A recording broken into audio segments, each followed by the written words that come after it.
What's happening, everybody? Back at it again, Real Squad reviews, and finally here, man. Season, episode 6 of Hawkeye. Last episode. This one was a bit longer. Completely understand because they had to bring the heat because it was hot. Nah, man. Let's just get straight into it. This episode, they jump right into Kingpin, man. They bring him right in. You see him in all his glory, and it looks like the way they shot it, they made him look even bigger and more menacing than in the Daredevil and Punisher show. I didn't even know that was even possible because he was so great in that role.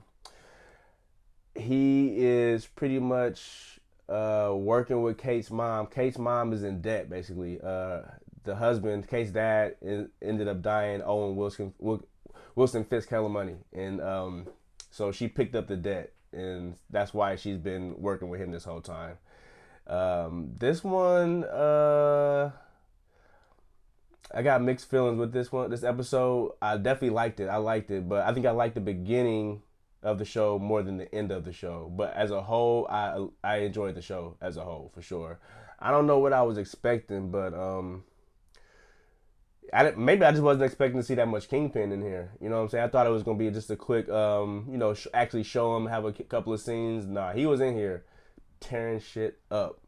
He was on Kate ass, man. It was crazy. It's a moment when in here where Kate tries to go save her mom and from Kingpin, and that whole scene is just crazy. You get to see how strong and how ridiculous he is.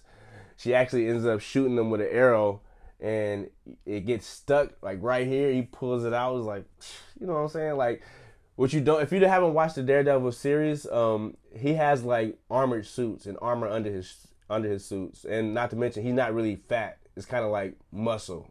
So that's like a misconception with Kingpin. Everybody thinks he's fat, but nah, he's just super big. And like I said, the suits, and he usually got armor under it. So I was glad to see them, give him a little bit more comic book feel, because in Daredevil it was more like this dude is like a psychopath serial killer type, and that's probably why everybody loved him so much, because the way Vincent D'Onofrio played him, it was just so cold. I love how he does his voice. It's like trembling but deep and scary. I don't know, it's crazy. My man Hawkeye, him and Kate end up getting their little suits. I wouldn't even say comic book accurate suits, but they have new suits. Kate more so than than Hawkeye. This one was cool because you got to see them make the trick arrows. So we got to dive deeper into the trick arrows, how they make them, which different ones they got, and this is where you get to see like it expand a little more as far as like having Pym particle arrows and Stark tech arrows. You got this, you're seeing other parts of the Avengers through the tech. So I thought that was pretty cool. And you got arrows that shoot spikes, poisonous gas. What was that one? It was like an airbag one. An acid arrow. All the arrows are pretty fire. I guess the most cleanest one was the Pym particle, where you can make something grow or shrink. Man, they dogged these dudes out so hard with this arrow, man. I don't even know what happens after you shrink somebody like that and you not like Ant-Man. You know what I'm saying? You just a regular person. They just shrunk now. It's over. All right. But I like that. It was funny. This show reminds me like of a good time Christmas show. You know what I'm saying? But with action and adventure in it. Because the whole time I'm just having a great time. You know what I'm saying? Like I'm enjoying. Like I said, I enjoyed the character development in this. Kate grew on me. In the beginning, it wasn't that I didn't like her. It was just like, oh, okay, just another character. But nah, she's funny. She's cool. She be going through it. She's not a Mary Sue.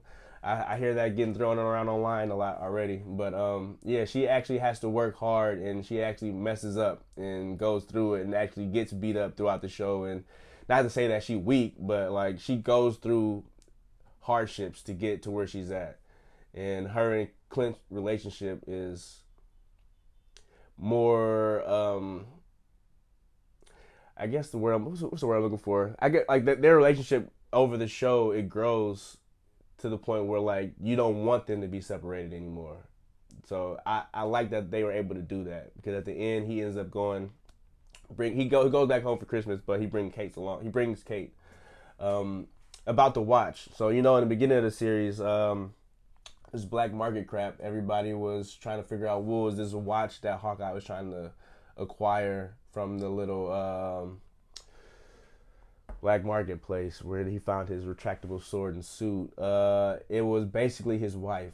His wife turned out to be Mockingbird, Agent 19. It's a retcon because I'm pretty sure it's slightly different from the comic books. Marvel likes to do this where they'll take Easter eggs or something that's not necessarily important and just throw it in the mix and make it work, like what they did with Clint's wife. So this whole time, she's Agent 19, aka Mockingbird. You know what I'm saying? But it's not like we need to go deep into it. It's just there for like those super fans. Like, oh, okay, that's cool. That's what's up. It wasn't too crazy, but that was the whole point of him getting a watch, to keep her identity secret. Throughout the whole show, she was doing some crazy stuff, man. She was speaking in Russian, you know what I'm saying, knowing how to get down, letting him go do what he got to do. Like, she a part of the game. Like, she knew how it was at one point in time. So I thought that was interesting. Maya as Echo finally confronts Kingpin and Kazi about her father's death. It seems like she pretty much kills Kazi. And this is the thing with comic books and movies in general sometimes. If you don't see a character die on screen, 9 times out of 10, they ain't dead. And so Maya ends up shooting Kingpin off screen. But I'm almost sure that she didn't, because you wouldn't want to bring in Vincent D'Onofrio just to kill him in an episode, you know what I'm saying, of a show, after you just brought him into the MCU. So either he's going to be a part of her show, or, you know what I'm saying, or it'll be like a more of a prequel series, or take place kind of like how I did in the comic books, because she shot him in the face in the comic books, hit him in the eye, and he ends up going like overseas to get a new eye, transplant, comes back. So it's not even a big deal. But I'm interested to see where they go with him, because as you should know, spoiler alert for Spider-Man, should seen it up by now, but give you a couple of seconds to get away. All right, you should be gone. Daredevil's in Spider-Man, and it's the Daredevil from the show. So bringing Matt Murdock and Wilson Fisk into the fold of the MCU is like a big deal. So I'm just happy to see which way they take it. We can end up having like a Spider-Man Daredevil movie with Kingpin being like the main bad guy, or in the mix as working with somebody. You know what I'm saying? With Madam Mask. It was a rumor that Kate's mom was going to be Madam Mask. It was another person who worked with Kingpin, who's pretty up there as far as bad guys. I like what they did with Jack, real quick. Kate's new stepdad, or would have been.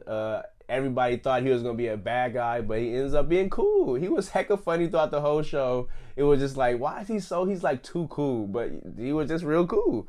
And he's the swordsman in the comic book.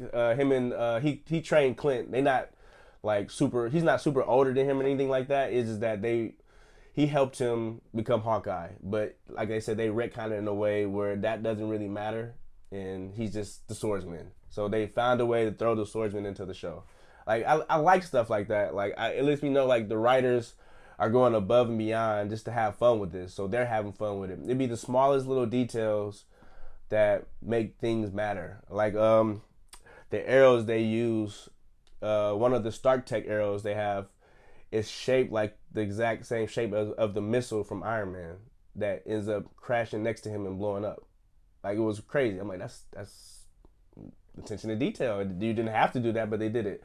All in all, I really enjoyed Hawkeye. I think everybody would too. At first I was thinking it was gonna be like last on the list as far as Marvel shows, and I think I like this. I had a more of an enjoyable time with this than Falcon and Winter Soldier. I know that had a lot more money behind it, but I just didn't have as much fun with it as I did with Hawkeye. It could be because of the Christmas time or whatever. I don't know. I could be biased by that, but not saying that Falcon and Winter Soldier was trash.